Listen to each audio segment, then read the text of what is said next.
நிறைய பேர் கேள்விப்பட்டிருப்பீங்க. கேரளாவில் பார்த்திங்கன்னா ஒரு 1.5 வயசு குழந்தைங்க பார்த்திங்கன்னா ஒரு 52 காயங்களோடு வந்து கொன்றுறாங்க. வேறு யாரும் இல்லை, அந்த குழந்தையோட அம்மாவும் அந்த அம்மாவோட 2வது ஹஸ்பண்டும் சேர்ந்து இந்த வேலையை முடிச்சிடுறாங்க.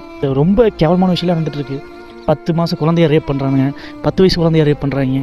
இது வந்து நமக்கு இந்த உலகத்தில் நம்ம வாழ்ந்துட்டு இருக்க உலகத்தில் இப்படிலாம் நடந்துட்டுருக்கா அப்படிங்கிறது ஆச்சரியமாகவும் ரொம்ப கோவத்தோடவும் கேட்க தோணுது. ஏன் அந்த பிஞ்சு குழந்தைக்கு வந்து அவ்வளோ பிஞ்சு குழந்தை மேலே என்ன விருப்பங்கிறது எனக்கு தெரியல, சத்தியமாக சொல்கிறேன். அதுவும் பெற்ற அம்மாவே.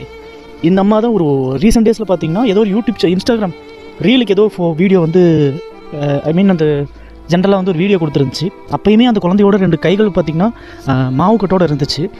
அப்போயே சிரிச்சுட்டு என்ன சொல்லுதுன்னா வண்டியிலேருந்து கீழே வந்துருச்சுன்னு கேஷுவலாக சொல்லிட்டு இருக்கு.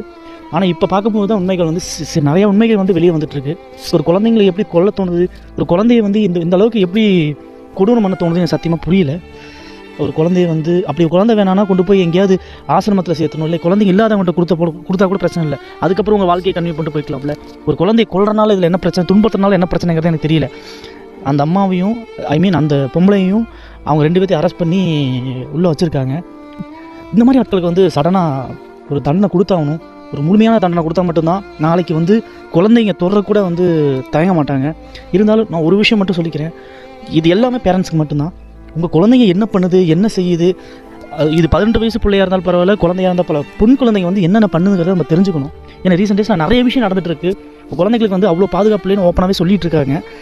இருந்தாலும் இது வந்து நம்ம குழந்தைங்களை வந்து என்ன பண்ணுறாங்கிறத கண்காணிக்கணும். யாராவது வந்து அன்வான்டாக கையை வைக்கிறாங்களா, அன்வான்டாக வந்து பேசுகிறாங்களா, ஒரு மாதிரி அப்யூஸ் பண்ணுறாங்களாங்கிறது என்னங்கிறத கேட்டு நம்ம தெரிஞ்சுக்கணும். இதுக்கப்புறங்கிறது நம்ம குழந்தைங்களை வந்து நம்ம ரொம்ப பாதுகாப்பாக வச்சுக்கணும்னு சொல்லி நான் கேட்டுக்கிறேன்.